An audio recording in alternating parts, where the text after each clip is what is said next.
अखण्डमण्डलाकारं व्याप्तं येन चराचरं तत्पदं दर्शितं येन तस्मै श्रीगुरुवे नमः।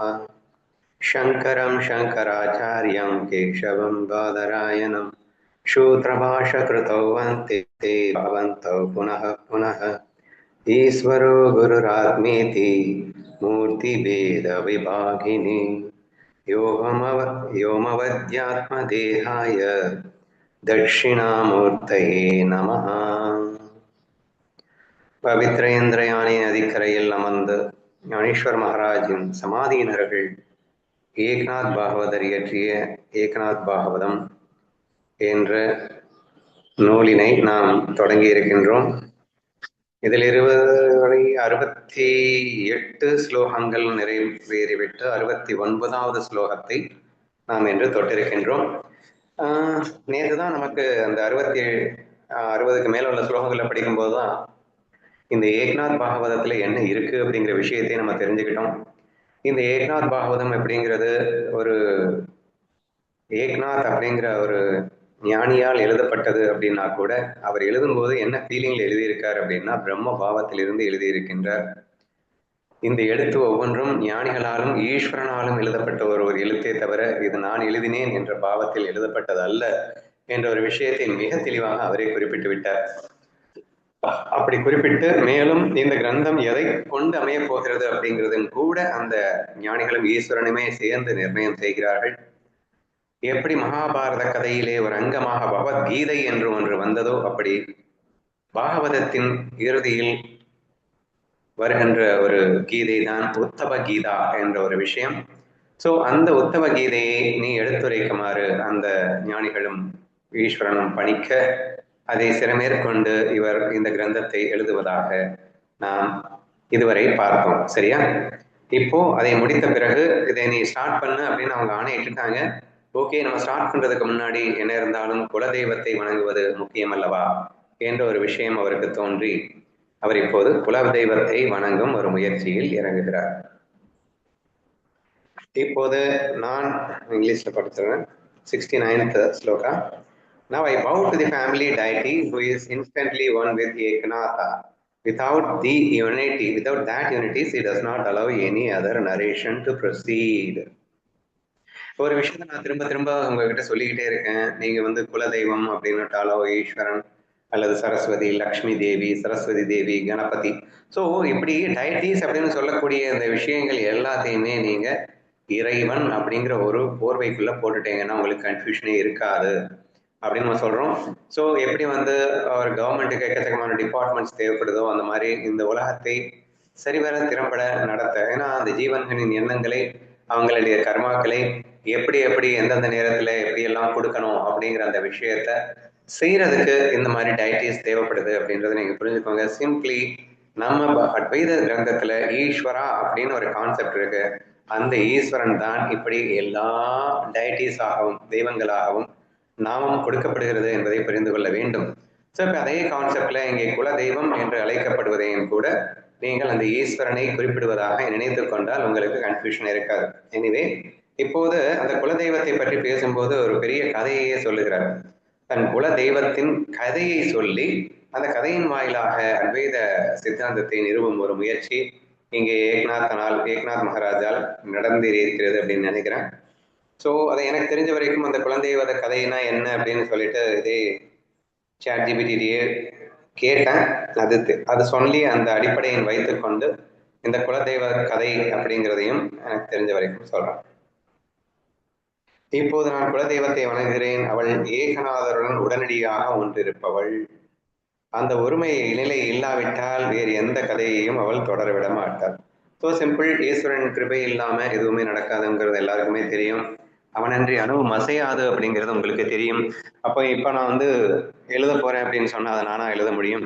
அதையும் அவன் அசைத்தால் தான் எழுத முடியும். அந்த அவன் அப்படிங்கிறதுக்கு பதிலாக இந்த இடத்துல தன் குல தேவதை அப்படிங்கிற விஷயமாக அவர் நிறுவி இருக்கிறார் அப்படின்றத மட்டும் நீங்க புரிஞ்சுக்கோங்க. மற்றபடி பெருசா உங்களுக்கு கன்ஃபியூஷன் வரணும்னு அவசியம் இல்லை. ஓகேவா? இப்ப அவர் என்ன சொல்லிட்டாருன்னா, without that I can't do anything. இறைவனின் அனுமதி இல்லாமல், அனுகிரகம் இல்லாமல் என்னால் எதுவுமே செய்ய முடியாது. It's a basic fact. அதைத்தான் இங்க என்ன சொல்லியிருக்காருன்னா, ஏகநாதருடன் உடனடியாக ஒன்றிவிட்டவள். ஆனா இறைவன் அனுகிரகம் ஒவ்வொரு செகண்ட் நமக்காக காத்துட்டு இருக்கு. அது இருந்துகிட்டே தான் இருக்கு, அது இல்லைன்னு எல்லாம் இல்லை. நம்ம தான் உணரல அப்படின்னு சொல்லுவோம். இப்ப நம்ம வந்து இறைவன்ட்ட சரணாகதி பண்ணிட்டோம்னா அடுத்த செகண்ட் நம்ம கைக்கே கிடைச்சிருது அப்படிங்கிற ஃபீலிங்கோட இவர் பேசுறாரு. வணங்கியவுடன், குலதெய்வத்தை வணங்கியவுடன் தான் அவர் சரணாகதி செய்தவுடன் ஏகநாதருடன் உடனடியாக ஒன்றி இருக்கின்றார்.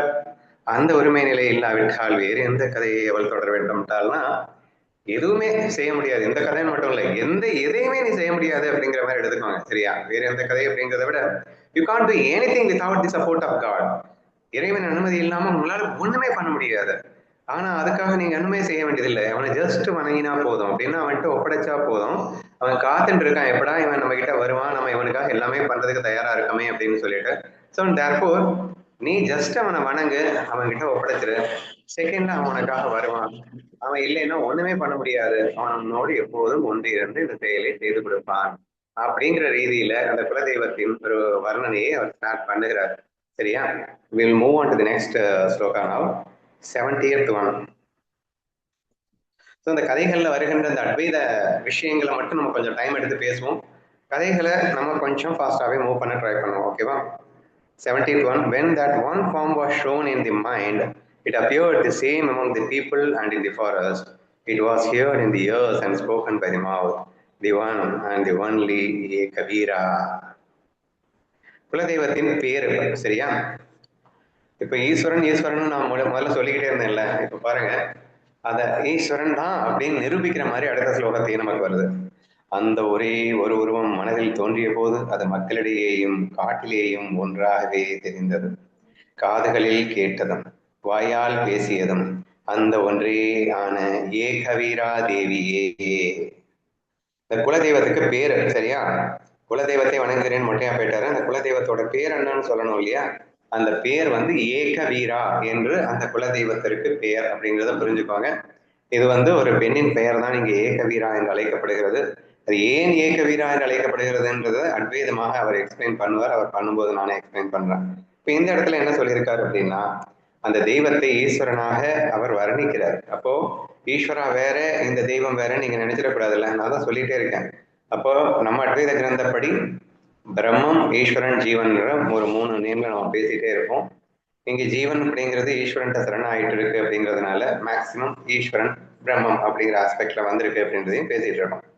அதன் அடிப்படையில இங்கே முதல்ல சரஸ்வதி தேவி அப்படின்னு சொல்லி வர்ணிச்சார். அப்பயும் நான் அதைத்தான் சொன்னேன். ஸோ இங்கே ஈஸ்வரனை சரஸ்வதி தேவியாக நீங்கள் முதல்ல கணபதி, அதுக்கு முன்னாடி ஈஸ்வரனை கணபதியாக, ஈஸ்வரனை சரஸ்வதி தேவியாக வழிபட்டதெல்லாம் பார்த்தீங்க. அதுக்கப்புறம் அந்த சான்றோர்கள் அப்படிங்கிறவன இந்த ஈஸ்வரனை சான்றோர்களாக அப்படின்னு அவருக்கு வணக்கம் தெரிவித்து முடித்து இனி இறுதியாக தன் குலதெய்வத்தை வணங்குகிறேன் என்ற பெயரில் மறுபடியும் ஈஸ்வரனை தான் துதிக்கின்றார். பட் ஒவ்வொரு குலதெய்வத்துக்கும் ஒரு ஸ்டோரி இருக்கும் அப்படிங்கிறது உங்களுக்கு தெரியும். கணபதிக்கு ஒரு ஸ்டோரி இருக்கு. அந்த மாதிரி ஒவ்வொரு தெய்வத்துக்குமே ஒரு ஸ்டோரி இருக்கிறதெல்லாம் நீங்க கேள்விப்பட்டிருப்பீங்க. இப்ப அந்த தன் குலதெய்வத்தை ஸ்டோரியின் வாயிலாக அவர் வணங்குவதை நாம் காண முடிகிறது. இந்த பர்டிகுலர் ஸ்லோகத்துல அவர் ஜஸ்ட் என் குலதெய்வமும் ஈஸ்வரனும் ஒன்றே அப்படின்னு நிரூபிப்பதற்காகவே இந்த ஸ்லோகம் புனையப்பட்டிருக்கிறது. என்ன சொல்லியிருக்கு? அந்த ஒரு உருவம் மனதில் தோன்றிய போது அப்படின்னு சொன்னா, அந்த உருவத்திடம் என் மனதை ஒப்படைத்த போதுன்னு அர்த்தம். அந்த ஒரு உருவம் என் மனதில் தோன்றிய போதுன்னு என்னங்க அர்த்தம்? ஈஸ்வரனை நீ பார்த்துட்ட அப்படின்னு சொன்னா, அப்ப ஈஸ்வரனை தானே எல்லாமே இருக்கான்னு நீ பார்த்த மாதிரி தானே. கண்ணனை நீ பார்த்துட்ட அப்படின்னு சொன்னான், அப்ப கண்ணன் தானே எல்லா உருவமா இருக்கான், அப்ப அவனை பார்த்த மாதிரி தானே. அல்லது கண்ணனை பார்க்கறது அப்படின்னா 11வது அத்தியாயத்திலும் 10வது அத்தியாயத்திலும் சொன்ன விஸ்வரூபத்தை பார்த்த மாதிரி தானே. அப்போ விஸ்வரூபனை உன் மனதில் தரிசித்து விட்டால் அங்க என்ன ஆகும்? அதுதான் எல்லாமா இருக்குன்றது புரிஞ்சுக்கிறது இல்லையா? மக்களிடையேயும் காட்டிலேயும் ஒன்றாகவே தெரிந்தது. விஸ்வரூப தரிசனத்தின் வர்ணனையா நீங்க எடுத்துக்கலாம். இங்க பார்த்தாலும் அங்க பார்த்தாலும் எங்க பார்த்தாலும் உன்னை தவிர எதுவுமே இல்லையடா, நீ மட்டும்தான் எல்லாமா இருக்கிற மாதிரி தெரியுதுடா. ஸோ அந்த ஒரு விஷயத்தோட நீங்க கம்பேர் பண்ணீங்கன்னா ரொம்ப ஈஸியா அதை புரிஞ்சுக்கலாம். ஓகேவா? ஸோ அந்த ஒரு உருவம் அப்படின்னா அந்த தன் குல தெய்வத்தை அவர் மனதில் தோன்றிய போது அப்படின்னா அவர் உணர்ந்த போது, கண்ணனை உணர்ந்த போது அப்படின்னு கூட புரிஞ்சுப்பாங்க. என்ன உணர்றாரு? எல்லாம் கண்ணனேன்னு உணர்றாரு. மக்களிடையே காட்டிலே எல்லாம் ஒன்றாகவே தெரிந்தது. நான் வந்து கிருஷ்ணாவில பேசும்போது சொல்லுவேன், காணும் இடமெல்லாம் என் கண்ணன், பேசும் ஒலிகள் எல்லாம் என் காதுகள் கண்ணனின் ஒலிகளாகவே கேட்கின்றனவே. நான் பேசும் வார்த்தைகள் எல்லாம் கண்ணனின் புகழ்களாக அவனே பாடுகின்றானே என்று நான் பேசும் மொழியாகட்டும், நான் கேட்கும் மொழியாகட்டும், நான் பார்க்கும் காட்சிகளாகட்டும் எல்லாம் கண்ணனை தவிர வேறல்ல அப்படின்னு நாங்கள் கிருஷ்ணாபில வர்ணிக்கின்ற அந்த விஷயத்தை இங்கே கொஞ்சம் வருவதாக நீங்கள் காணலாம். காதுகளில் கேட்பதும் வாயால் பேசியதும் அந்த ஒன்றே ஆன ஏ கவிரா தேவியே. ஸோ இங்கே whatever we see and whatever we experience it is nothing but Krishna அப்படின்னு அங்க சொன்னது தான் இங்க ஏக வீரா தேவிங்கிற நேம்ல பேர் தான் மாத்தி சொல்லியிருக்காரு. சரியா? அப்போ எங்கும் இருப்பது, எல்லாமா இருப்பது, எல்லாத்தையும் ஆட்டுவது, ஆட்டுவதும் அவனே ஆடுவதும் அவனே என்ற அந்த ரீதியிலே நாம் ஈஸ்வரனை வர்ணித்தோம் அல்லவா? அதே வர்ணனை இங்கே ஏகவீரா தேவி என்ற தன் குலதெய்வத்தின் வர்ணனையாக இந்த ஏக்நாத் மகாராஜ் வெளிப்படுத்தி இருக்கிறார் என்பதை மட்டும் நாம் புரிந்து கொள்வோம். இதெல்லாம் நம்ம பேசும்போது இந்த ஈஸ்வரன் ஒண்ணு இல்லைங்க, அதாவது இந்த ஈஸ்வரனை பற்றின ஒரு புரிதல் மட்டும் ஸ்ட்ராங்கா வந்துடுச்சுன்னு வச்சுக்கோங்களேன், சரணாகதி ஆட்டோமேட்டிக் ப்ராசஸ் ஆயிடுங்க. எங்க எல்லாம் அவன் பாத்துக்கிறான் அப்படிங்கிறப்ப நமக்கு என்னங்க வேலை? நம்ம என்ன செய்யணும்? என்னுள் அந்தரியாமையா இருந்து கொண்டு எல்லாமே, அதாவது சிவசக்தி அப்படின்னு அமிர்த அனுபவத்துல ஃபர்ஸ்ட் சாப்டர் சொல்லியிருக்காரு. இதை நம்ம ஏற்கனவே ஒரு 10-20 ஸ்லோகங்கள் வரைக்கும் ரொம்ப டெப்தா நம்ம பேசியிருக்கோம். தற்செயலா நான் தான் ஏதாவது என்னுடைய வீடியோஸை கேட்குற வழக்கம் உண்டு இல்லையா? இன்னைக்கு நான் அமிர்த அனுபவத்துல சில விஷயங்களை நான் கேட்க ஆரம்பிக்கிறேன். கேட்க ஆரம்பிக்கும் போது அழகா அந்த சிவம் சக்தியை நான் என்னவா பிரிச்சு பேசிட்டு இருக்கேன் அப்படின்னா, சிவம் அப்படிங்கிறத உணர்வும் அப்படிங்கிற மாதிரியும், அந்த உணர்வை அனுபவமாக்கி தருகின்ற சக்தியை சக்தி அப்படிங்கிற மாதிரியும் நான் பேசியிருக்கேன். சரியா? பொதுவா நம்ம சிவசக்தி அப்படிதான் பேசுவோம் இல்லையா? ஆனா இப்போ இந்த நாலேஜோட நான் பார்க்கும்போது அங்க இருக்கிறது அந்த சிவம் அப்படிங்கிறது உணர்வுன்னா என்ன உணர்வு? அது பிரம்ம உணர்வு அப்படின்னு நம்ம நினைக்கிறோம். இந்த ஜீவ உணர்வு மட்டும் என்னவா? Is it not that the same பிரம்ம உணர்வு அப்பியர்ஸ் டு பி தி ஜீவ உணர்வு? சிதாபாசனம் கூட அந்த பிரம்ம உணர்வு தானே. அப்போ சிதாபாசன் நினைக்க ஈஸ்வரன் ஆட்ட நீ அனுபவிக்கிற அப்படித்தானே வருது. நம்ம என்ன அத்வைதத்துல புரிஞ்சிட்டு இருக்கோம்? நீ ஜஸ்ட் நீ சிந்திக்கணும்டா, நீ ஜஸ்ட் நீ நினைக்கிறத அவன் செஞ்சு கொடுப்பான், நீ அனுபவிக்கலாம்டா அப்படின்னு நம்ம சொல்லியிருக்கோமா இல்லையா? இந்த சிவசக்தி படிக்க படிக்க அவ்வளோ ஒரு சந்தோஷமா இருந்தது. ஏன்னா என்னுள் அந்தரியாமியாக இருக்கின்ற ஈஸ்வரனை இங்கே சக்தி என்று வர்ணிக்கின்றான். ஜீவனா இருக்கின்ற நான் பிரம்மமா இருந்தாலும் ஜீவனா இருந்தாலும் இந்த உணர்வு ஒண்ணுதான். அப்ப இந்த உணர்வு என்னென்னலாம் நினைக்குதோ அதையெல்லாம் அந்த சக்தி அழகழகா செஞ்சு கொடுக்குது. அதை அனுபவிச்சுட்டே இருக்கிறதுக்காக இந்த உலகமா விரிஞ்சது என்று அந்த விஷயத்தெல்லாம் கேட்கும்போது ஐயோ எப்படி இருக்குன்னு நினைக்கிறீங்க. அதுலயும் அழகா எக்ஸ்பிளைன் பண்ணியிருக்கேன். அதுல அறியாமையினாலும் அஜ்ஞானத்தினாலும் நான் நினைத்ததைத்தான் எனது ஈஸ்வரன் அழகாக நிறைவேற்றி தருகின்றான். இந்த சிவமும் சக்தியும் எத்தனை இணைபிரியாது இருந்து கொண்டு தங்களுக்குள்ளே அனுபவத்தை ஏற்படுத்தி கொண்டிருக்கிறார்கள் அப்படிங்கிறத புரிஞ்சுக்காம நம்ம லூசுத்தனமா நான் நினைக்கிற எண்ணத்தையே தான் ஈஸ்வரன் பண்ணி தர்றான். ஆனா என்னது லூசுத்தனமா நடக்குது என்று ஈஸ்வரனையும் புரிந்து கொள்ளாமல் என்னையும் புரிந்து கொள்ளாமல் நான் நினைக்கின்றேன் அதுதான் நடக்கின்றதுன்றையும் புரிந்து கொள்ளாமல் வாழும் அந்த கேவலமான விஷயத்தையும் அதுல மென்ஷன் பண்ணியிருக்கேன். அப்போ வாட் அ பிரில்லியன்ஸ் அந்த நம்ம கிட்ட இருக்கு. அந்த விஷயத்த புரிஞ்சுக்கிட்டா நீ யாரா, நீ நினைக்கிறதெல்லாம் நீயே நடத்துற, நான் நினைக்கிறத நானே நடத்துறேனா? ஆமாடா, உணர்வும் நீயே, சக்தியும் நீயே, சிவனும் நீயே, சக்தியும் நீயே. இங்கே சக்தி சக்தி அப்படின்னு நம்ம சொல்றதை ஈஸ்வரனோட கம்பேர் பண்ணி படிக்கும்போது அவ்வளோ அழகா புரியுது எனக்கு. சரியா? அப்போ வாட் எவர் ஹேப்பன்ஸ் ஹியர் எல்லாமே அந்த மகா சக்தி செய்து தருகிறது எனக்காக. நான் நினைச்சா போதும், நான் நினைச்சதை எல்லாம் அந்த மகாசக்தி எனக்காக செய்து கொடுக்கின்றது என்ற அந்த ஆஸ்பெக்ட்ல இருந்து பார்க்கும்போது எந்த அளவிற்கு இறைவன் நமக்காக இருக்கான்னு புரியுதுங்க. எங்க நீ நினைச்சதெல்லாம் உனக்கு பண்ணி தரேன்னு ஒருத்தன் இருந்துட்டானா நமக்கு என்னங்க கவலை இருக்கு? அல்ட்ரா பவர்ஃபுல்லா இருக்கக்கூடிய மகாசக்தியா இருக்கக்கூடிய அது நினைத்ததை எல்லாம் ஈடேற்றி தரும் வல்லமை கொண்டது அது. அதுவும் உன்னை தவிர வேற எதுவும் இல்லையா? என்ன குடும்பம் பாருங்களேன். டேய் உன்னை தவிர வேற யாரும் இல்லடா. உன்னா உனக்காக செய்து தருகின்ற அந்த சக்தியும் சிவனையும் தவிர வேற எதுவுமே இல்லையா?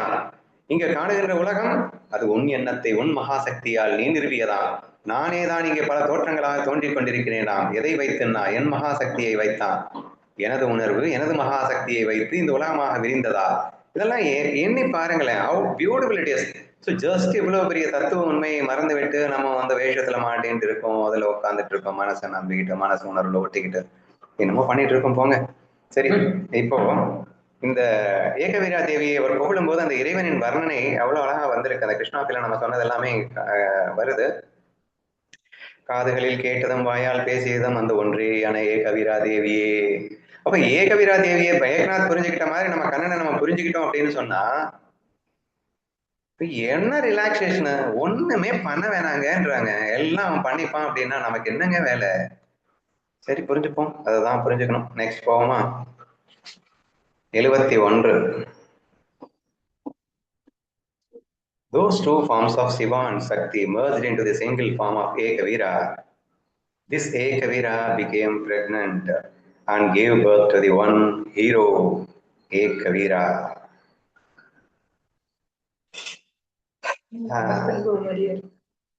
ஆக்சுவலி நான் சொன்னேன் இல்லையா, தன் குலதெய்வ கதையை அவர் சொல்ல ஆரம்பிக்கின்றார் அப்படின்னு சொன்னேன். சிவன் மற்றும் சக்தி ஆகிய இரு உருவங்களும் ஒன்றிணைந்து ஏகவீரா என்ற ஒற்றை வடிவம் பெற்றன. அந்த ஏகவீரா கருவுற்று ஞான வீரன் ஒருவனை பெற்றெடுத்தார். இப்ப இவ்வளவு நேரம் நான் ஏகவீரா, அதாவது ஏகவீரா தேவி ஏகவீரான் தேவின்னு நான் சொல்லிட்டு இருந்தேன் இல்லையா, அந்த ஏகவீரா தேவி நான் சொல்லிட்டு இருந்தது வேற யாரும் இல்லை, சிவன் மற்றும் சக்தியைத்தான் ஏகவீரா தேவி என்று நான் அழைத்தேன். கொஞ்ச நேரத்துக்கு முன்னாடி நான் ரொம்ப டீட்டெயிலாக எக்ஸ்பிளைன் பண்ணிட்டேன். பேஸ்ட் ஆன் தி அமிர்த அனுபவா சிவசக்தி ஆட்டோமேட்டிக்காவே எக்ஸ்பிளைன் பண்ணிட்டேன் பாத்தீங்களா. So based on the Sivasakthi அமிர்த அனுபவப்படி நானே என்ன சொல்லியிருந்தேன் அப்படின்னா, சிவமும் சக்தியும் எப்படி இருக்கின்றது என்று புரிந்து கொண்டால், அந்த சக்தியை நீங்கள் ஈஸ்வரனாக புரிந்து கொண்டால் அப்படின்னு நான் பேசிட்டு இருந்தேன். அது ஆட்டோமேட்டிக்காவே இங்க வருகிறது. என்ன வந்திருக்கு? நான் எனது குல தெய்வம் ஏகவீரா தேவி என்று குறிப்பிட்டேனே, அது என்னமோ நினைச்சிடாதீங்க, சிவத்தையும் சக்தியையும் ஒன்றிணைத்து தான் அந்த ஏகவீரா தேவி என்று குறிப்பிட்டேன். அதனால நீங்க வாட்டுக்கு ஏரணத்தையோ அப்படின்னு நினைச்சிட வேணாம் அப்படின்னு சொல்லிட்டு, இப்ப சிவமும் சக்தியும் இணைந்தால் என்ன ஆகும்? என்னவாகும்? உலகம் பிறக்கும். அந்த சிவன் நினைக்க சக்தி உருவகப்படுத்த என்று உலக தோற்றத்தை சக்தி நிறைவேற்றி தருவார். ஆதலால் இங்க என்ன நடக்கிறது அப்படின்னா, சிவன் மற்றும் சக்தி ஆகிய இருவரங்களும் ஒன்றிணைந்து ஏக வீரா என்ற ஒற்றை வடிவம் பெற்றன. இப்போ இந்த ஏகவீரான்னு நான் சொல்லிட்டு இருந்தவொடனே அது நீங்க சிவம் சக்தியும் இணைந்த அந்த விஷயத்தை தான் நான் ஏகவீரான்னு ஒரே விஷயமா நான் சொல்லியிருக்கேனே தவிர வேற என்னமோ நினைச்சிடாதீங்க அப்படின்னு சொன்னார். சரியா? அப்போ ஏகவீரா என்ற ஒற்றை வடிவம் பெற்றன. இந்த ஏகவீரா கருவுற்று ஞான வீரன் ஒன்றுனை பெற்றெடுத்தார். சரியா? இந்த கதையை ஏதாவது கதை இருக்கா, இது ஏன் ஏக்நாத் சொல்லியிருக்காருன்னு கேட்டேன். இந்த கதை வேற எந்த கதையும் இல்லை. பரசுராமர் அப்படின்னு ஒரு கதை கேள்விப்பட்டிருக்கீங்களா?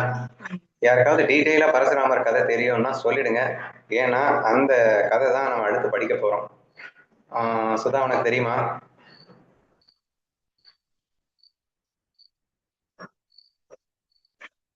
வேற இங்க இருக்கிறவங்க யாருக்காவது பரசுராமர் தெரியாதுண்ணா? இந்த தாயை எனக்கு கொஞ்சம் தெரியும்ண்ணா. தெரியுதா? கொஞ்சம் ப்ளீஸ் சொல்லுங்களேன், யாருக்காவது தெரிஞ்சவங்க.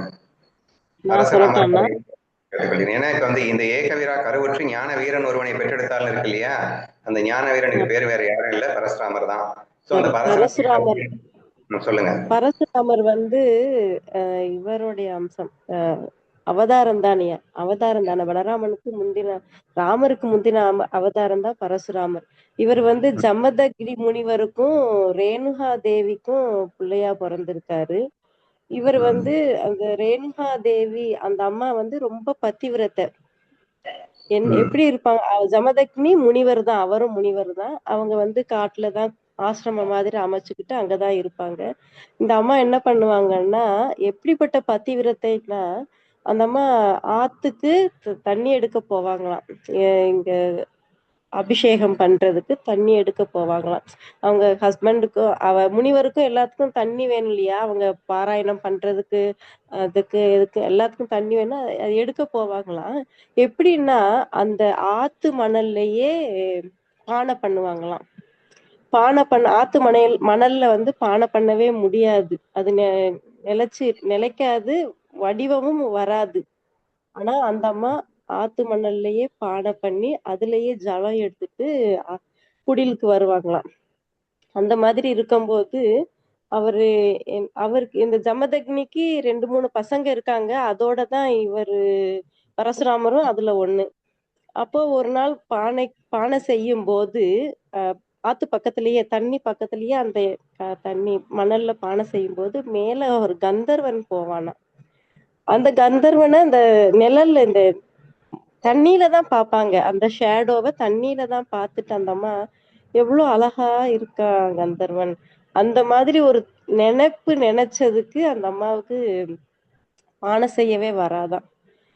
பானை செய்ய வரலன்னா, தண்ணி இல்லாமயே வீட்டுக்கு வருவாங்களாம். வீட்டுக்கு வந்த உடனே முனிவருக்கு தெரிஞ்சு போயிடுமாம். அப்போ "நீ வந்து பதிவிரத தன்மைய இழந்துட்ட. நீ உயிரோட இருந்தும் பிரயோஜனம் இல்ல." அதனால பசங்கள கூப்பிடுவாங்களாம். ஒரு பையன கூப்பிட்டு, "உங்க அம்மாவ தலைய சீவிடு." அந்த மாதிரி சொல்லுவாங்களாம். அந்த பையன் நான் தாய கொன்ற பாவத்துக்கு நான் ஆளாக விரும்பலன்ட்டு மாட்டேன்னு சொல்லிருவாங்களாம். இந்த பரசுராமர தலைய சீவிடு உங்க அம்மாவோட தலைய சீவிடுன்னு சொன்னோனே, இவரு எந்நேரமும் அந்த வாளோட தான் இருப்பாரு பரசுராமரு. அவர அவரு வந்து அந்த அம்மாவுடைய தலைய சீவிர்றாராம். சீவின உடனே ஜமதக்னி முனிவருக்கு அம்மாவையே அப்பா பேச்ச கேட்டு தட்டக்கூடாதுன்ட்டு, அம்மாவையே நீ கொன்னுட்டியேன்ட்டு அவருக்கு ரொம்ப சந்தோஷப்பட்டு, "உனக்கு என்ன வரம் வேணுமோ கேளுன்னு" சொன்னோனே, "என் தாய் உயிரோட வரணும். அந்த வரம் தான் எனக்கு வேணும்ன உடனே, அவரு சரின்ட்டு அம்மாவ உயிரோட எழுப்பிருவாராம். இது கதை. பரசுராமருடைய கதை, பொறந்த கதை இதுதான். இந்த பரசுராமர் வந்து எதுக்கு அவதாரம் எடுத்தாங்கன்ட்டு தெரியும் எல்லாருக்கும். அதாவது அராஜகம் பண்ற ராஜாக்கள வதம் பண்றதுக்காகவே இவர் வந்து அவதாரம் எடுத்தார். சத்திரியர்களை வதம் பண்றதுக்கு. ரொம்ப அதர்ம வழியில போற சத்திரியர்கள வதம் பண்றதுக்கு இவர் அவதாரம் எடுத்தாருன்னு சொல்லுவாங்க. Very good, very good. தேங்க்யூமா. இந்த அளவு சொன்னதே போதும். கிட்டத்தட்ட இதைத்தான் தன் ஏக்நாதர் வந்து சொல்றாருன்னு அப்படின்னு நினைக்கிறேன். இந்த இந்த கதையை மனசுக்குள்ள வச்சுக்கிட்டு கேளுங்க, சரியா? அவர் அந்த நிறைய ஆசைகள் கொண்ட, அதான் ராஜாக்கள், மமதை கொண்ட ராஜாக்களை வெற்றுவதற்காக வந்திருக்காரு. சரி, அப்படியே அந்த கதையை அப்படியே மனசுக்குள்ள வச்சுக்கோங்க. நான் அடுத்தடுத்து படிக்கிறேன். இப்போ அந்த ஏகவீரா கருவுற்று ஞான வீரன் ஒருவனை பெற்றெடுத்தார், சரியா? அந்த ஞான வீரன் அப்படிங்கிறது தான் அந்த பரசுராமர். சரி, அடுத்த ஸ்லோகத்துல படிப்போம். From that unity ek veera gave birth to one who holds the axe of wisdom, bodha parashudara. His presence strikes fear into the tears of even the most arrogant warriors. அதாவது அந்த ஒருமை நிலையிலிருந்து ஞான கோடரியை ஏந்திய வீரன் பிறந்தான். அதாவது பிறக்கும் போதே ஞான கோடரியோடு பிறக்கின்றான். அப்படின்னா என்ன அர்த்தம்? ஆசைகளை வேறறுக்கும் வீரன் அப்படின்னு அர்த்தம், சரியா? ஞான கோடாரி எதுக்குங்க? இந்த கோடாரி வச்சு 4 பேர் வெட்டவா? ஞான கோடாரிங்கிறது நம்ம அசுர குணத்தை வெட்டுறதுக்கு தான் ஞான கோடாரி வேணும், சரியா? ஏந்திய வீரன் பிறந்தான். அவனது தோற்றம் மகா வீரர்களாக தங்களை எண்ணுபவர்களின் கர்வத்தை அடக்கக்கூடியது. இந்த இடத்துல நம்ம என்ன புரிஞ்சுக்கணும் அப்படின்னா, கதையா சொல்லணும் அப்படின்னு சொன்னா, ராஜம்மா சொன்ன மாதிரி அவங்க வந்து மமதையில் இருக்கக்கூடிய அரசர்களை, வீரர்களை எல்லாம் அடக்கிறதுக்காக வந்தாரு அப்படின்னு எடுத்துக்கலாம்.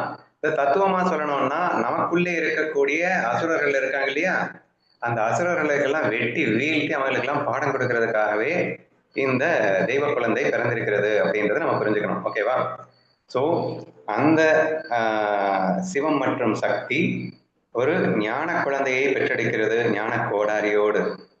எதற்காக அப்படின்னா, அசுர குலங்களை அழித்தெழுவதற்கு. ஸோ தத்துவமா நீங்க பார்க்கணும் அப்படின்னு சொன்னா, நான் தான் பிரம்மம், நான் பிரம்மமா இருந்து கொண்டு, ஆனால் இப்போது ஒரு தெய்வ குழந்தை அப்படின்னா தெய்வீக மனத்தோடு நான் பிறக்கின்றேன். எதற்காகன்னா, எனது அசுர குணங்களை எல்லாம் அழிப்பதற்காக.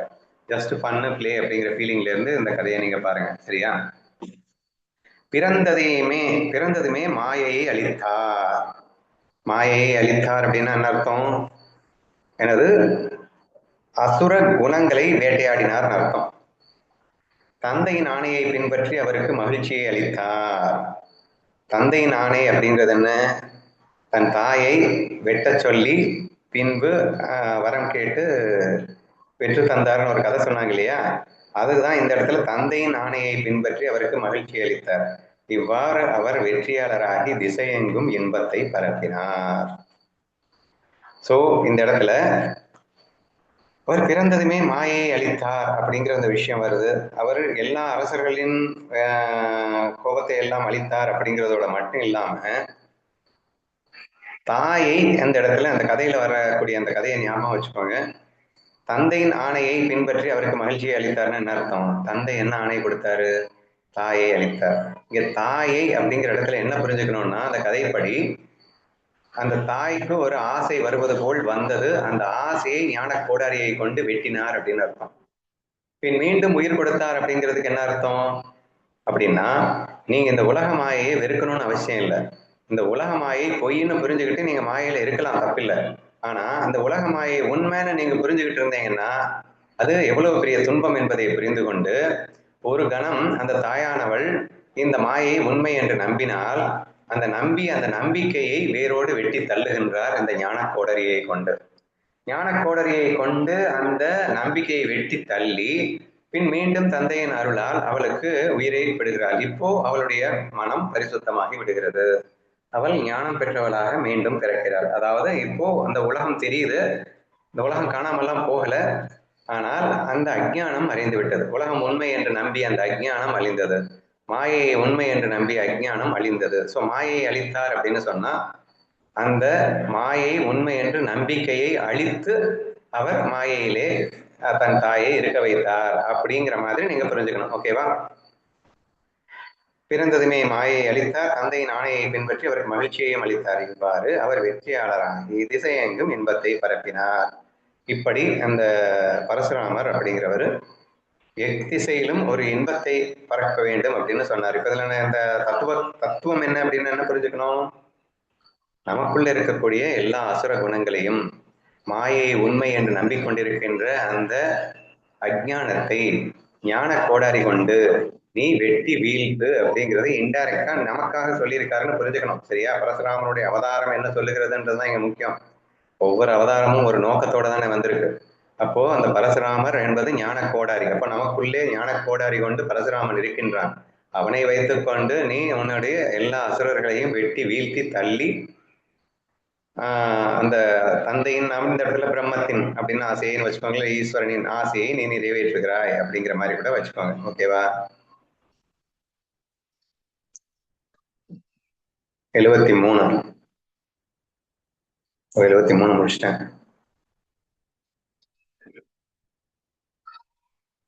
74 1000 கைகள் கொண்ட ஆசைகளை தரித்து சகசிரார்ஜுனன் போன்ற அகந்தையை அளித்தவர் அவர். ஆத்ம ராஜ்யத்தை நிறுவி அதை தன் இனத்தவருக்கே அர்ப்பணித்தார். அந்த கதையில ஏதாவது வருதாமா சகசிரார்ஜுனன் அப்படிங்கிறவனை அழிச்ச மாதிரி? 1000 கைகள் எனக்கு தெரியலண்ணா. சரி, நிறைய பேர் அழைச்சிருக்காருன்னு சொன்னேன்ல, அதுல ஒருத்தன் பேரை வச்சுக்கோ. சரியா? 1000 கைகள் கொண்ட ஆசைகளை தரித்த சகசிரார்ஜுனன் சொல்லும் போதே தத்துவமா வந்துருச்சு பாத்தீங்களா? எனக்கு கதையாவா வருது? உனக்குள்ள 1000 இருக்கு, நமக்குள்ள 10,000 கைகள் இருக்கு. சரியா? சோ அப்படிப்பட்ட சகசிர அர்ஜுனன் இவன்ற அகந்தையை அழித்தவர் அவர். அப்ப ஞான கோடாரியை வச்சுக்கிட்டு ஒட்டுமொத்த நம்மளுடைய ஆசைகளையும் அழிக்க வேண்டும். அழிச்சிட்டா என்னாகும்? ஆத்ம ராஜ்யத்தை நம்மால் நிறுவ முடியும். நிறுவி தன் இனத்தவருக்கே அர்ப்பணித்தார்னா நாம அர்ப்பணிச்சுக்க வேண்டியதுதான்.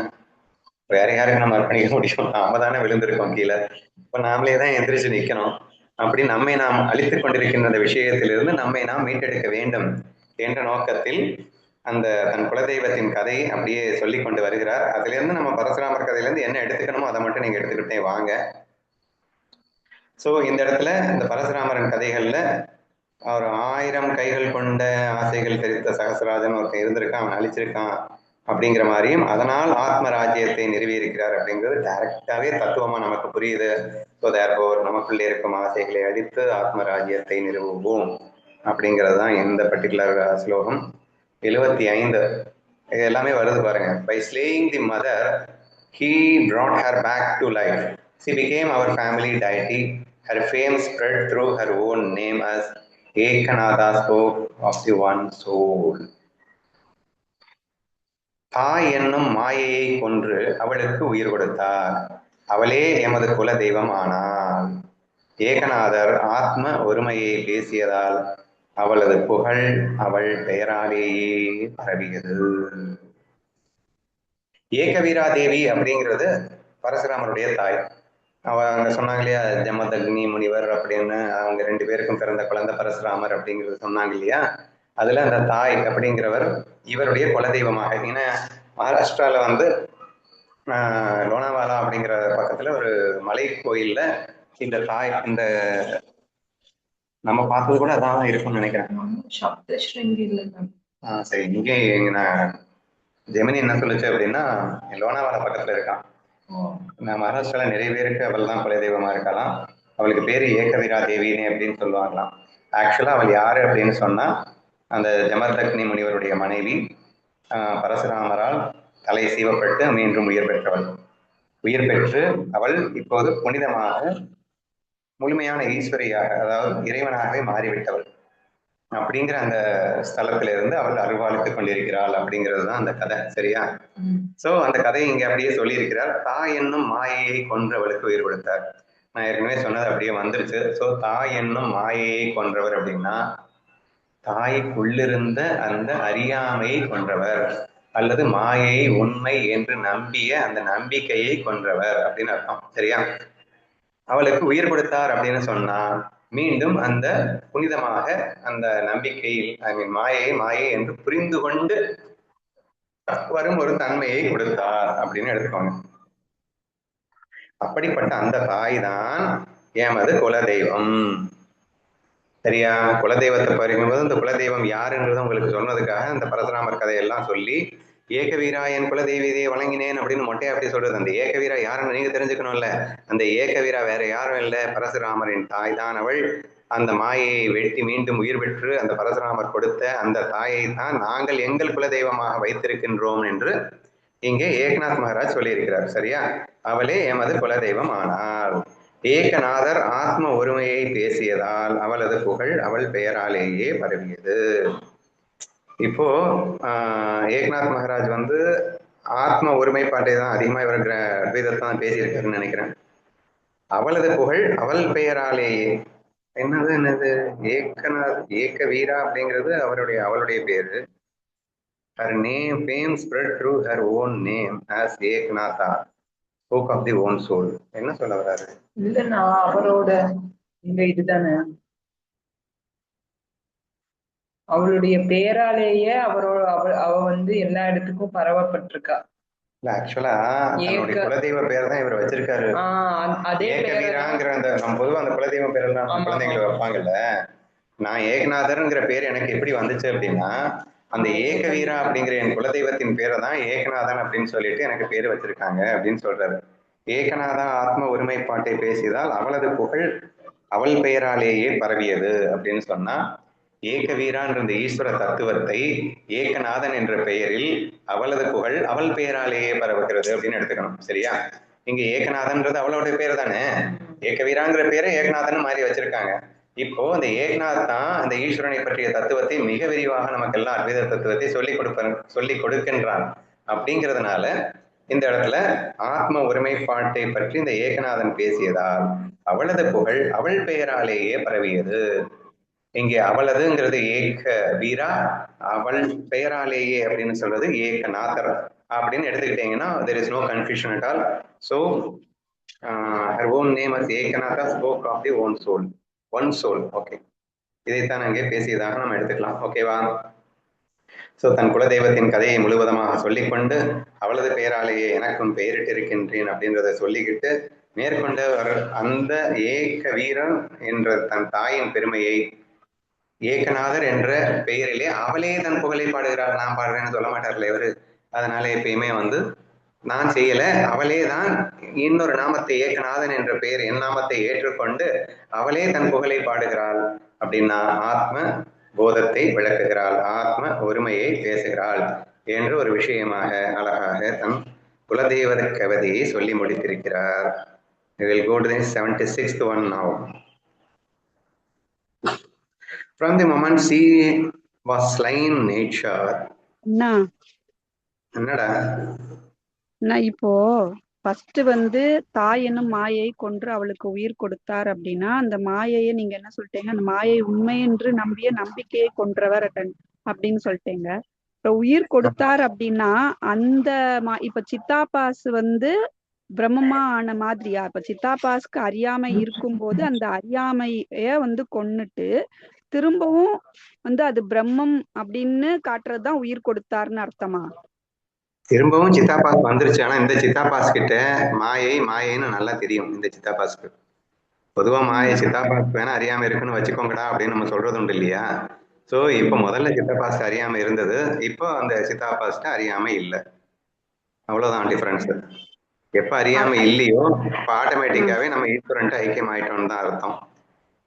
சோ தேர்ஃபோர் அந்த ஈஸ்வரனாக இருக்கின்ற அந்த ஏக வீரா என்பவளை நான் குலதெய்வமாக வைத்திருக்கின்றேன்னு இப்ப சொல்றேன். வந்து அவங்க ஈஸ்வராவா தானே ஆயிருக்காங்க. ஆமா, எல்லா ஞானிகளுமே ஈஸ்வரன் சொல்லிட்டு இருக்கேனா இல்லையா? எப்ப அவகிட்ட இருக்கிற அஞ்ஞானம் நீங்கி ஞானம் ஆயிட்டாலோ அப்பவே அவளும் ஈஸ்வரனும் ஒண்ணுதானே, ஞானிகளும் ஈஸ்வரனும் ஒண்ணுதானே. இப்ப உனக்கு என்ன கஷ்டம் இப்போ?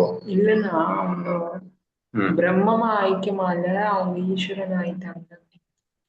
நீ இந்த இடத்துல ஞானிகள் எல்லாவற்றையுமே ஈஸ்வரனாக போற்றுகிறோம்ல, அந்த இடத்த மட்டும் எடுத்துக்கோ. நீ ரொம்ப கன்ஃபியூஸ் பண்ண வேணாம். எல்லா ஞானிகளையும் ஈஸ்வரனோடு நாம் ஒப்பிட்டு பேசலாம் அப்படிங்கிறது எல்லாருக்குமே தெரியும், சரியா? ஏன்னா எல்லாருமே அவங்களுடைய அனுகிரகத்தால தான் இங்க எல்லாமே நடந்துட்டு இருக்கு அப்படிங்கிறது. பர்டிகுலரா நம்ம ஈஸ்வர தத்துவத்தை பேசும்போது கர்ம பலதாதாவாக இருப்பார்கள், அல்ட்ரா பவர்ஃபுல்லாக இருப்பார்கள் அப்படிங்கிற விஷயத்துல நம்ம சொல்லியிருக்கோம். ஆனா இந்த இடத்துல குலதெய்வம் அப்படின்னு சொல்லியிருக்கிறத பார்க்கும்போது நீ லீலையா பாரு, அவ்வளவுதானே. இப்ப கண்ணன் ஈஸ்வரன் எல்லாம் ஜீவனா வந்திருந்தாலும் அவங்க எல்லாம் ஈஸ்வரனே தானே. அந்த மாதிரி இந்த ஏகவீரா, இந்த ஜகதக்னி முனிவர், இந்த பரசுராமர், இதைகள் எல்லாமே டோட்டல் லீலையா பார்த்துட்டேன்னு வச்சுக்கோயேன். அப்ப ஈஸ்வரனே ஒரு லீலை செய்து பின்பு அஞ்ஞானியாக அது ஜீவனாக வேஷமேற்று வந்து அந்த ஜீவன்ல இருந்து ஞானத்தை வச்சுக்கிட்டு ஞானி ஆன மாதிரி கதை என்றாலும் கூட இங்கே எல்லாமே ஈஸ்வர லீலையா பார்த்துட்ட அப்படின்னு சொன்னா நீ வந்து ஏகவீராவை தெய்வமாகவே பார்க்கலாம், ஈஸ்வராவையே நீ எடுத்துக்கலாம் அப்படின்னு சொல்றான். அல்ட்ரா பவர்ஃபுல்லான அந்த கர்மபல தாதாவாக இருக்கின்ற ஈஸ்வரனே இங்கே ஒரு லீலை புரிவதற்காக இங்கே ஒரு நாடகத்தை நடத்துகின்றான். அதுல ஜமதக்னி அப்படிங்கிற முனிவர் வேஷம், பரசுராமர் வேஷம், இந்த ரேணுகா தேவி அப்படிங்கிற வேஷம், ஸோ இது எல்லாமே அவன் எடுத்துக்கொண்டு வந்து ஒரு லீலையை முடித்து விட்டு அவன் சென்று விடுகின்றான். அந்த இதுல ஒரு பர்டிகுலர் டைட்டி வந்து ஈஸ்வரனே தானே எல்லா வேஷத்துலயும் வந்தது, அது இப்ப ஈஸ்வரனா தானே போகும். ஒரு நாள் கௌரியோட நம்ம டிஸ்கஸ் பண்ணோம்ல, எப்படி வந்து ஞானதேவர் ஈஸ்வரனா, ஞானதேவர் வந்து பிரம்மம் ஆவாரா ஈஸ்வரன் ஆவாரா அப்படின்னு கேட்கும்போது சில எக்ஸப்ஷன் கேசஸ் இருக்கு. கண்ணன், ஞானதேவர், இந்த மாதிரி அவதார புருஷர்கள் வந்து டைரக்டா ஈஸ்வரனே அவதாரமா ஓடி வருவான். ஈஸ்வரனே அவதாரமா வரும்போது அவதாரம் முடிச்சதுக்கு அப்புறம் ஈஸ்வரனா தான் மாறுவான் அப்படின்னு புரிஞ்சுக்கடா அப்படின்னு சொல்லியிருந்தோம்ல. அந்த மாதிரி இந்த ரேணுகா தேவி, ஜமதக்னி முனிவர், இந்த பரசுராமர் இவங்க எல்லாம் வந்து ஈஸ்வரனே அவதாரமா வந்துட்டு திரும்பி அவங்க கடமையை முடிச்சுட்டு அவங்க ஈஸ்வரனாவே திரும்பி விடுவதாக நீ கணக்கில் எடுத்துக்கொண்டால் கூட அவர் இங்கே தனது ரேணுகா தேவியை ஈஸ்வரனாக வழிபடுவதில் நமக்கு எந்த ஆட்சேபனையும் இருக்க முடியாது என்று நான் நினைக்கின்றேன். ஏதாவது அப்ஜெக்ஷன்ஸ் இருக்கா? இந்த இடத்துல பிரம்மமாவே அப்படிங்கிற மாதிரி எனக்கு ஃபீல் ஆகுது. நீங்க வந்து சொல்றீங்களா பிரம்மமும் சித்தாபாசும் பிரம்மம் தான் அப்படின்னு ஈக்குவேட் பண்ணி சொல்லுவீங்கல்ல, அந்த அளவுக்கு இந்த உயிர் கொடுத்தார் அப்படிங்கிறது வந்து சித்தாபாசே பிரம்மமா ஐக்கியமாயிடுச்சு. அப்போ ஏக்நாத் அந்த ஏக்க வீரா அப்படிங்கிறது வந்து அது மட்டும்தான் எல்லா இடத்துலயுமே இருக்கு, வியாபிச்சு, இது ஒண்ணு தவிர வேற எதுவுமே இல்லாம இந்த மாயை இருக்கு அப்படிங்கிற மாதிரி அண்டர்ஸ்டாண்ட் பண்ணிக்கிட்டேன்னா? அதுவும் தப்பில்லம்மா. ஈஸ்வரனும் பிரம்மமும் வேற வேறையா? பிரம்மமும் ஈஸ்வரனும் ஒண்ணுதான். நான் குலதெய்வம்னு சொன்னதுனால அந்த ஈஸ்வரனா நான் இண்டிகேட் பண்றேன், அவ்வளவுதான். ஏன்னா பிரம்மத்தை குலதெய்வம் சொல்ல முடியாது இல்லையா? குலதெய்வம் அப்படின்னா ஈஸ்வரனை சொல்ல முடியும் அப்படிங்கிறதுக்காக நான் இப்படி பேசுறேன். மற்றபடி அந்த ஈஸ்வரனும் பிரம்மமும் ஒன்றுதானே. சரி, ஓகேண்ணா. எனக்கும் ஒரு டவுட் வந்ததுன்னா, தாய் என்னும் மாயையை கொன்று அவளுக்கு உயிர் கொடுத்தார் இல்லையா? மாயையை கொன்னுட்டு அதுக்கு மறுபடியும் மாயையை கொன்னுட்டு அது இன்னொரு உயிர் கொடுத்தாருங்கிற டவுட் இருந்தது. ஆனா நான் எப்படி இதை எடுத்துக்கிட்டேன்னா, அந்த அம்மா சரணப்பட்டாங்க இல்லையா, அது மாயைன்னு எடுத்துக்கிட்டேன். அந்த கந்தர்வனை பார்த்து சரணப்பட்டார் இல்லையா, அது மாயைன்னு எடுத்துக்கிட்டேன். அந்த மாயை வந்துருச்சு அந்த அம்மாவுக்கு, அதனால அது மாயையை அறுத்து மறுபடியும் உயிர்ப்பிச்சுட்டாரு. இப்ப வந்து பியூரிட்டியா ஆயிட்டாங்கன்ட்டு அந்த மாதிரி நான் எடுத்துக்கிட்டேன். கரெக்டானா? அதுதான் நானும் சொன்னேன். அந்த இடத்துல மாயை உண்மை என்று நம்பினால், கந்தர்வனை பார்த்த ஆசை வந்துருச்சு அப்படின்னாலே என்ன அர்த்தம்? அவன் வந்து ஸ்லிப் ஆகுறா, மாயையை உண்மைன்னு நம்புறா. அப்ப அந்த நம்பிக்கையை உடைக்கிறாரு அப்படின்னு நான் சொன்னேன். நீ சொன்ன அதே தான் நானும் சொன்னேன். ஸோ ஆஃப்டர் தேட் அவங்க வந்து ஞானி ஆகிற மாதிரி ஒரு காட்சி அங்கே நிகழ்த்தப்படுகிறது.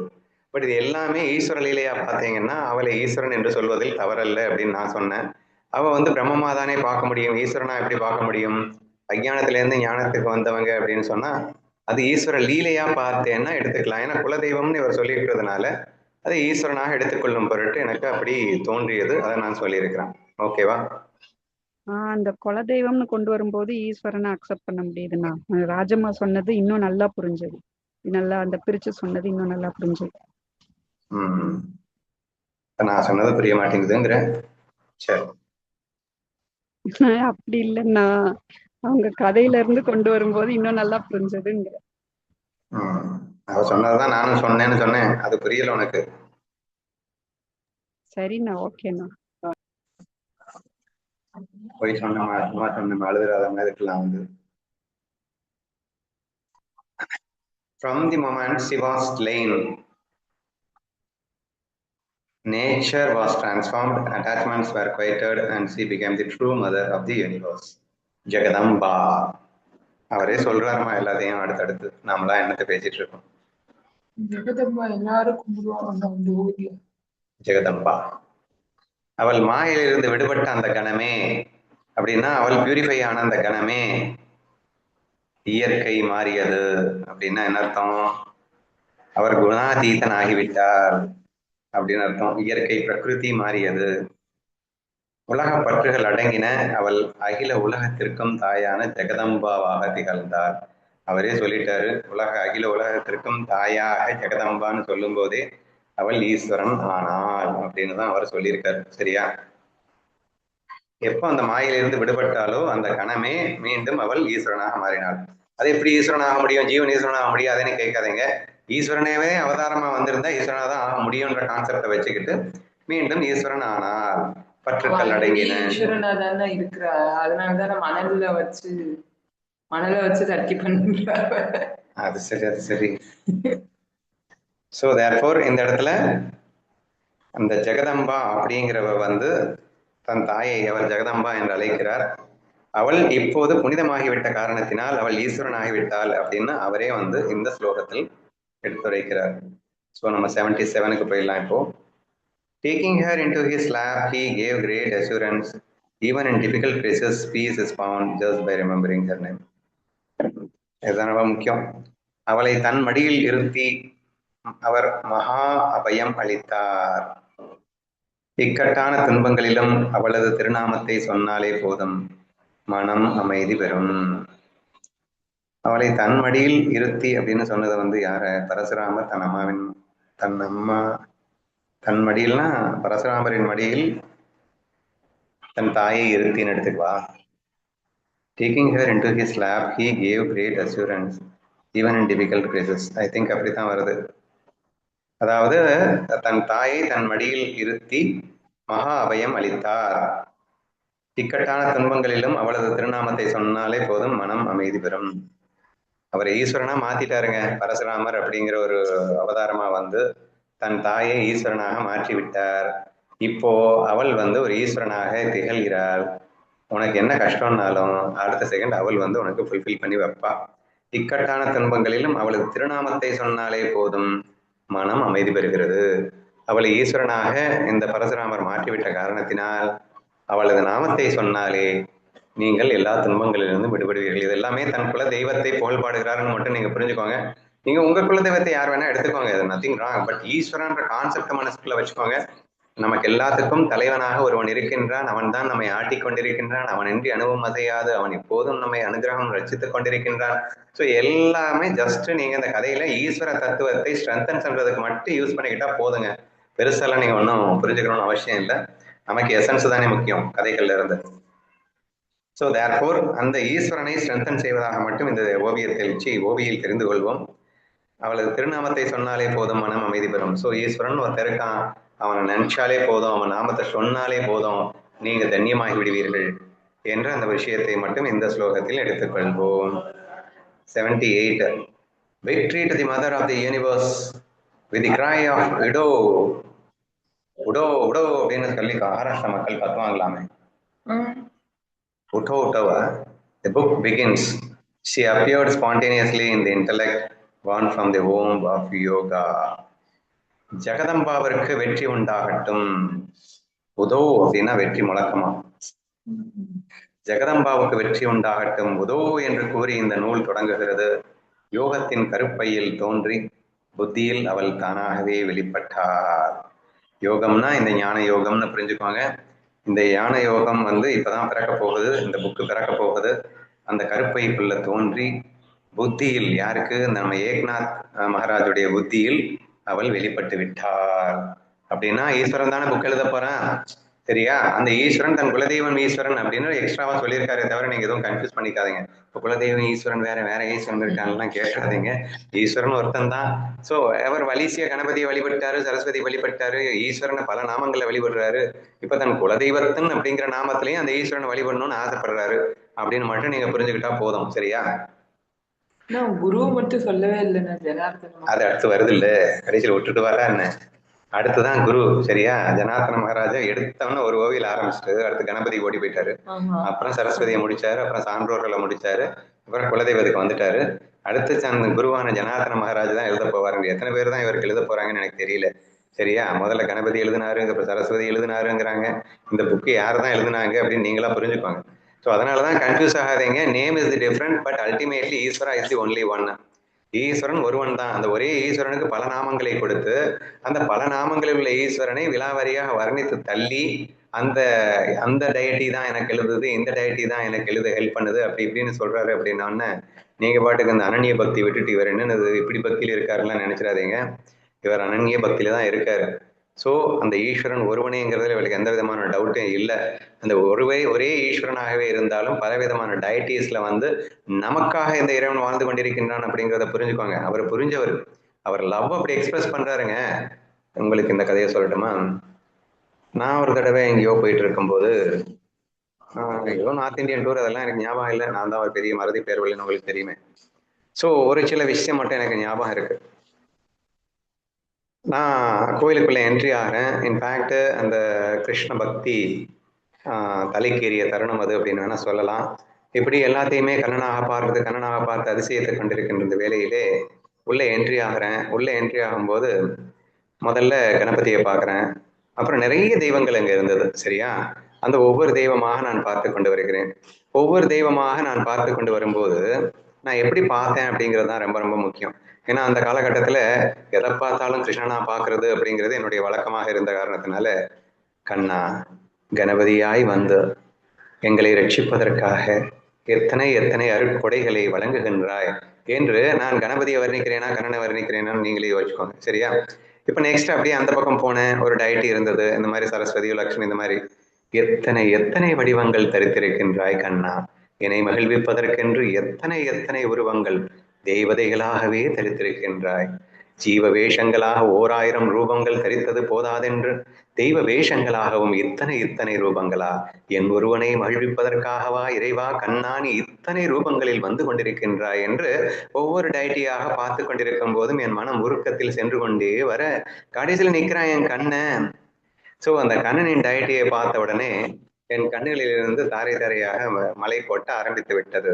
இறைவா, என்னவென்று நான் புகழ்வேனடா, எப்படி என்று நான் உன்னை நினைப்பேனடா, எங்கு பார்த்தாலும் நீயே இருக்கின்றாய், எத்தனை வடிவங்களில் வலம் வருகின்றாய், எத்தனை எத்தனை தேவதைகளாக எனக்காக வந்து வந்து என்னை ரட்சிக்கின்றாய். இந்த ஃபீல் என்ன ஆகுது? ஆனந்த மலையாக மாறுகிறது அப்படின்னு புரிஞ்சுக்கோங்க, சரியா? இப்படி நான் அனுபவித்த அந்த ஒரு விஷயத்த நான் இண்டிகேட் பண்றேன் அப்படின்னு வச்சுக்கோங்களேன். ஸோ இப்ப நான் என்ன, நீ என்னடா கிருஷ்ண பக்தியில் இருக்கேன்னு சொல்லிட்டு யாரை பார்த்தாலும் ஏன் தேவதைங்கிற அப்படின்னா, ஆமா என் ஈஸ்வரன் தான் எல்லா தேவதையாவும் இருக்கான், பின்ன ஏன் தேவதைன்னு நான் சொல்லாம யாருன்ட்டு சொல்றது? என் கண்ணனை தவிர வேற ஏதாவது இருந்தா தானே. அப்போ லக்ஷ்மியா இருக்கிறது, கணபதியா இருக்கிறது, எல்லா தேவியா இருக்கிறது என் கண்ணன் தானடா. அவனே எனக்காக எத்தனை தேவதை ரூபத்தில் வந்திருக்கும் போது அவனை எல்லா தேவதையும் பார்த்து உருகாம நான் என்ன பண்றது என்று நான் எப்படி நான் உங்ககிட்ட சொல்லுவேனோ அப்படி நீங்க இதை புரிஞ்சுக்கோங்க அப்படின்னு சொல்றேன், சரியா? நீங்க என்னமோ அனன்ய பக்தியை மிஸ் பண்ற மாதிரி எல்லாம் நினைக்க வேணாம். எந்த தேவதையை பார்த்தாலும் நான் கண்ணனை தானே பாக்குறேன், அது அனன்ய பக்தி தானே. அப்படின்னா ஈஸ்வரன் ஒருவன் என்பதை ஏக்நாதன் மறந்தவன் அல்ல என்ற விஷயத்தை புரிந்து கொள்ளுங்கள். ஆனாலும் ஏன் இத்தனை டயட்டியை போட்டு அவர் வணங்கிட்டே போறாரு? ஏன்னா ஞானதேவர் சொல்லுவார் இல்ல, திங்கக்கிழமையானா கணபதியை கும்பிடுவான், இந்த கிழமையானா அந்த தேவியை கும்பிடுவான், இந்த என்னது ஏகாதசியானா என்கிட்ட ஓடி வந்துடுவான், அந்த சதுர்த்தி வந்தா கணபதிக்கு ஓடி போவான். என்ன மனுஷங்கடா இவங்க அப்படின்னு சொன்ன அவங்களோட தயவு செய்து இவரை கம்பேர் பண்ணிடாதீங்க. அவன் வந்து ஏதோ ஒரு ஆசைப்பட்டு ஒரு தெய்வத்தையிடம் கூட நம்பிக்கை இல்லை அவனுக்கு. இந்த தெய்வத்துக்கு போனா நடக்குமா, அந்த தெய்வத்துக்கு ஒரு நம்பிக்கையே இல்லாம ஒவ்வொரு தெய்வத்தையும் வேற வேறையே பார்த்துக்கிட்டு, இந்த தேவன் பழைய நல்லா இருக்காதுடா, அந்த தேவன் நல்லா வழி கொடுக்குந்தா என இந்த லூசுத்தனமான பேச்சுக்களை அவர் கிண்டலடித்தார் என்றுதான் நீங்கள் புரிந்து கொள்ள வேண்டும். Confuse with that with this one. சரியா, அந்த இதை வந்து இந்த இடத்துல இவரு கூட எல்லா தெய்வத்தையும் கும்பிடுறாரு, அதனால வந்து இவரும் வந்து அனன்ய பக்தியை மிஸ் பண்ணிட்டாரான்னு கேட்காதீங்க. இவருக்கு தெரியும் ஈஸ்வரன் ஒருவன் தான், ஆனால் ஒருவனே தனக்காக எத்தனை எத்தனை தேவதைகளாக வலம் வருகின்றான், அதிலும் என் குல தெய்வதாக வரம் வருகின்றான்னு புரிஞ்சுக்கிறார், அவ்வளவுதான். அடுத்து தன் குருநாதன் ஜனார்த்தனாக வருபவனும் அந்த ஈஸ்வரனை தான் நினைச்சு வர்ணிக்க போறாரு. அதனால குழம்பாம கேளுங்க, ஓகேவா? ஜெகதம்பாவிற்கு நன்றி, வெற்றி உண்டாகட்டும் உதோ என்று கூறி இந்த நூல் தொடங்குகிறது. யோகத்தின் கருப்பையில் தோன்றி புத்தியில் அவள் தானாகவே வெளிப்பட்டாள். ஸோ இந்த தனது குலதெய்வமான அந்த தெய்வத்திற்கு வெற்றி உண்டாகட்டும்னு சொல்லிட்டு உதோ அப்படின்னா வெற்றி உண்டாகட்டும்னு அர்த்தமா. ஸோ அந்த வேர்ட்ஸ்லயே வந்து இந்த நூலை நான் ஆரம்பிக்க போறேன். ஏன்னா நான் ஆரம்பிக்கல, என் புத்திக்குள்ள அவளே வந்து உட்கார்ந்து அவதான் எழுத போறா அப்படின்னு சொல்லிட்டு இப்போ இந்த புக்கை வந்து எழுதுறதுக்கு பல பேரை கூப்பிட்டாரு. இப்போ நெக்ஸ்ட் போவோம். Now I bow to Janardhana வந்துட்டாருப்பா தன் குருநாதனுக்கு. சரியா, now I bow to my Guru Janardana, who is like a lion to the elephant of worldly existence. He is the same among the people or in solitude, always in perfect equanimity. தன் குருநாதனான ஜனார்தன மகாராஜை வர்ணிக்கும் வேலை இப்போது ஆரம்பித்து விட்டது.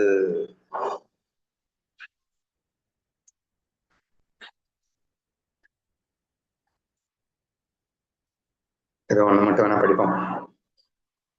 இப்போது நான் ஜனார்தனரை என் குருவை வணங்குகிறேன். அவர் சம்சாரம் என்னும் யானையை அடக்கும் சிம்மம், சிங்கம் போன்றவர். மக்கள் மத்தியிலும் தனிமையிலும் அவர் மாறாத சமநிலையுடன் விளங்குபவர். இந்த மக்கள் மத்தியிலும் தனிமையிலும் அப்படிங்கிற ஒரு விஷயத்தை ஏற்கனவே இந்த ஞானிகளை வர்ணிக்கும் போது ஏற்கனவே வர்ணிச்சு தள்ளிட்டார். அவங்க தனியா இருந்தாலும் சரி அல்லது மத்தியிலும் இருந்தாலும் சரி, ஆத்ம மலையை பொழிந்து கொண்டே இருப்பார்கள். அவங்க வந்து அவங்களுடைய கிரேஸ்னாலதான் இந்த உலகமே உருப்பட்டு கொண்டிருக்கிறது அப்படின்லாம் ஏற்கனவே வர்ணிச்சாரு. அதே வர்ணனை தன் குருநாதனுக்காகவும் இப்ப சேர்ந்து எக்ஸ்ட்ரா அவர் போட்டிருக்காரு, அவ்வளவுதான்.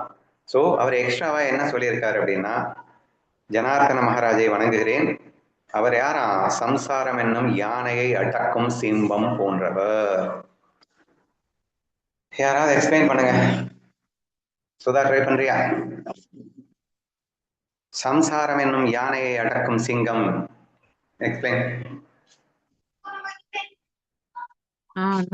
குரு வந்து சம்சாரம் என்னும் யானையை அடக்கும் சிங்கம். சோ சிங்கம் வந்து அதனுடைய அதை விட பெருசா இருந்தாலும் அது வந்து யானை அப்படிங்கறது அது வந்து அடைக்கிறோம். சோ அந்த மாதிரி சம்சாரம்ங்கிறது நமக்கு ஏதோ பெருசா, சம்சாரம் அப்படின்னா என்ன அர்த்தம் அப்படின்னா உலகம் உண்மை, இந்த உடல் மனசுதான் நானு அப்படின்னு நினைச்சிட்டு நம்ம வந்து கஷ்டப்படுறோம், துக்கப்படுறோம், வலி வேதனை வந்தா. சோ அந்த மாதிரி ஃபுல்லா நம்ம ஃபீல் பண்றது ஃபுல்லா சம்சாரம். அப்புறம் விஷயத்துல சுகம் இருக்கு அப்படின்னு அதன் பின்னாடி அது பின்னாடி போறது, நம்மளுடைய இந்திரியங்கள்ல கண்ட்ரோல் இல்லாம இருக்கிறது. சோ அதெல்லாம் சம்சாரம் அப்படின்னு நம்ம எடுத்துக்கலாம். சோ அந்த சம்சாரம் என்னும் யானை, யானை அப்படின்னு அது வந்து நமக்கு பெருசா தெரியுது, ஏன்னா அதை வந்து நம்ம உண்மையை நம்புறதால. சோ அதை அடக்கும் சிங்கமா குரு வந்து இருக்கிறார். சோ நம்ம வந்து எந்த அதாவது எந்த கஷ்டம், துக்கம், கவலை, உடல், உலகம் அப்படின்னு என்ன எப்படி இருந்தாலுமே குரு வந்து நமக்கு கண்டிப்பா நமக்கு உணர வச்சிருவாரு. நீ வந்து தப்பா புரிஞ்சிருக்க, ஆக்சுவலா இந்த உலகம் அப்படின்னு இல்ல, பொய்யா தெரியுது, உடல் மனசும் நீ இல்ல, அது வந்து ஜஸ்ட் வேஷம், உண்மையிலேயே நீ பரபிரம்மம், ஆனந்த சொரூபம் அப்படின்னு நமக்கு வந்து அந்த ஃபீல, அந்த ஒரிஜினல் அந்த சொரூப ஃபீல நமக்கு கொடுக்கும்போது இந்த சம்சாரம் அப்படிங்கிறது இல்லாம போயிருது. சோ அந்த சிங்கம் வந்து யானைய எப்படி இல்லாம அடைக்கிறதோ அந்த மாதிரி குரு வந்து நமக்கு இந்த துக்கம், கஷ்டத்துல இருந்து நமக்கு வந்து சொரூப அந்த ஆனந்த இந்த ஃபீல நமக்கு கண்டிப்பா உணர்த்துவாரு அப்படின்னு சொல்லிடுங்க. Okay, thank you. Same thing I wanted to say. யானை என்பது மிகவும் பெரியது, சிங்கம் என்பது அதை கம்பேர் பண்ணீங்கன்னா குட்டியா இருக்கும். இந்த குருவை பார்த்தீங்கன்னா நோஞ்சா மாதிரி இருப்பாரு. இவரை பார்த்தா இவர் என்னடா இது இப்படி இருக்காரு அப்படின்னு எல்லாம் உங்களுக்கு தோணலாம். சரியா? பட் இவர் வந்து இப்ப சிங்கம் சின்னதா இருக்குன்றதுக்காக காட்டுல வந்து யானை வந்து சிங்கத்தை பார்த்து தான் பயப்படுமே தவிர சிங்கம் யானையை பார்த்து பயப்படாது. சரியா? அப்போ அதை ஈக்குவேட் பண்றாரு. நம்ம குரு யார் அப்படின்னா சிங்கம் மாதிரி, இந்த சம்சாரங்கிறது யாருன்னா யானை மாதிரி. ஆனா யானை மாதிரி இருந்தாலும் அந்த யானை சிங்கத்துக்கு தான் பயப்படணும். அப்போ நம்ம யாரு? இந்த சம்சாரத்தை மாட்டிக்கிட்டு முழிக்கிற முட்டாளுங்க அப்படின்னு வச்சுக்கோங்க. சரியா? அப்போ இந்த சம்சாரத்தில் மாட்டிக்கொண்டு முழித்து கொண்டிருக்கின்ற முட்டாளுங்களுக்கு யாரு துணை தேவை? சிங்கத்தின் துணை தேவை. நம்ம பாட்டுக்கு சிங்கத்துக்கு பின்னாடி ஒளிஞ்சுக்கிட்டோம்னா இந்த யானை நம்மள ஒன்றும் பண்ணாது அப்படின்னு நம்ம புரிஞ்சுக்கணும். சரியா? அப்போ நமக்கு என்ன தேவை? சிங்கம் தேவை. சிங்கம் யாரு? நம்ம குரு. ஆஹான்னு ஓடி போயிட்டு அந்த குரு பின்னாடி ஒளிஞ்சுக்கணும். அப்ப என்ன பண்ணும்? இந்த யானை நம்மள ஒண்ணும் பண்ணாது அப்படின்னு புரிஞ்சுக்கலாம்னு எனக்கு தோணுது. சரியா? ஸோ தேர்ஃபோர் சம்சாரம் என்பது நீ சொன்ன மாதிரி ஆக்சுவலா ஒண்ணுமே இல்லை. அது யானை மாதிரி சும்மா நாச்சுக்கும் வந்து தோற்றம் தான் அழைச்சிக்கிட்டு இருக்கு, ஒண்ணுமே இல்லை. ஆனா அது யார் புரிய வைக்கணும்? குரு தானே புரிய வைக்கணும். நான் குருவை பிடிக்கல அப்படின்னா எனக்கு புரியாது இல்ல. அது நிஜமான யானை நினைச்சுக்கிட்டு ஐயோ அம்மானு ஓடிட்டுல இருப்பேன். அதனால அந்த சிங்கத்துக்கிட்ட அந்த சிங்கம் மட்டும் எப்படி அந்த யானையை பார்த்து அசராம இருக்கு? ஏண்டா நமக்கெல்லாம் வந்து ஐயையோ அம்மா இந்த உலகத்துல இப்படி கஷ்டமா இருக்கேடா அப்படின்னு புலம்பிட்டு இருக்கோம். இங்க பாரு அந்த சிங்கம் வந்து ஜம்முன்னு இந்த காட்டுக்குள்ள ஜம்முன்னு போகுது, இந்த மாயைக்குள்ளன்னு வச்சுக்கோங்களேன். காட்டுக்குள்ள அப்படின்னா எப்படி ஜம்முன்னு நடமாட்டிக்கிட்டு போகுது, புட்றாது அப்படின்னு சொல்லிட்டு நேரா போயிட்டு அந்த சிங்கத்தை சரணடைச்சுது. அம்மா தாயே, இந்த யானைகிட்ட இருந்து எங்களால படாத பாடுபட்டு இருக்கோம், நீ மட்டும் எப்படி ஜம்முன்னு இப்படி நடந்து போற, கவலைப்படாதடா நான் இருக்கேன், இட்ஸ் வெரி சிம்பிள் அப்படின்னு சொல்லிட்டு அவரை டெக்னிக்கை சொல்லி கொடுக்குறாரு. நாமளும் சிங்கமா மாறிடுறோம். அப்படின்னா இந்த யானையை கண்டு அஞ்சுறது இல்லை அப்படின்னு எடுத்துக்கலாம். ஸோ தேர்ஃபோர் அவர் சம்சாரம் என்னும் யானையை அடக்கும் சிங்கம் போன்றவர் அப்படின்னு சொல்லிட்டாரு. இது ஏற்கனவே பார்த்துட்டோம். மக்கள் மத்தியிலும் தனிமையிலும் அவர் மாறாத சமநிலையுடன் இருப்பவர். ஸோ அவர் எங்க இருந்தாலும் அவர் சூப்பர்பா அந்த பிரம்ம பாவத்துல தான் இருப்பாரு. அவர் பேசிட்டு இருந்தா மட்டும்தான் பிரம்மபாவம், நமக்கெல்லாம் அருள்பாலித்து கொண்டிருந்தா மட்டும்தான் பிரம்மபாவம் அப்படின்னு இல்லை. அவர் லவ் இஸ் ஆல்வேஸ் கான்ஸ்டன்ட். அவர் அந்த லவ்வை எக்ஸ்பிரஸ் பண்ணிட்டு இருந்தாலும் சரி, அவர் எக்ஸ்பிரஸ் பண்ணாம இருந்தாலும் சரி, லவ் இஸ் லவ். அந்த அன்பு ஆட்டோமேட்டிக்காக இந்த உலகில் மலையென பொழிந்து கொண்டுதான் இருக்கிறது. அவள் அருளால் தான் இந்த உலகமே உய்வித்துக் கொண்டிருக்கின்றது என்பதைத்தான் நாம் தெளிவாக புரிந்து கொள்ள வேண்டும். எனவே இப்போது இன்னும் நமக்கு கிரந்தம் தொடங்கவில்லை. இனி கொஞ்ச நேரத்துல தொடங்க ஆரம்பிக்கும்னு நினைக்கிறேன், மேபி 5-6 கோவிக்கு அப்புறமா. ஸோ இப்போது தன் குருநாதனான ஜனார்த்தன மகாராஜை வணங்கி அவர் இந்த ஸ்லோகத்தை நிறைவு செய்திருக்கின்றார். We will see the next sloka tomorrow.